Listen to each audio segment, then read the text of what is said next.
तर सर तुम्ही तुमच्या मित्रासाठी काय केलंय? मित्रानं नवीन गाडी घेतली होती, ती चोरून आणली, कारण त्याला हप्ता भरायचा त्रास होऊ नये म्हणून. ज्यांना एका टाइमचं जेवण मिळत नाही त्या भिकाऱ्यांसाठी तुम्ही काय केलंय? एका भिकाऱ्याला खायला भेटत नव्हतं, त्याच्यावर केस टाकली आणि त्याला जेलमध्ये टाकला. आता त्याला भेटतं 2 टाइम. ज्येष्ठ नागरिकांसाठी तुम्ही काय केलंय? एक आजोबा रस्त्यावरून घरी जात होते, त्यांच्या मागे कुत्रे लावले. आजोबा घरी लवकर पोहोचले.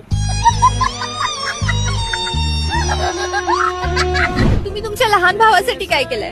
त्याचे पाय मोडले, कारण तो चुकीच्या रस्त्यावर चालू नये म्हणून.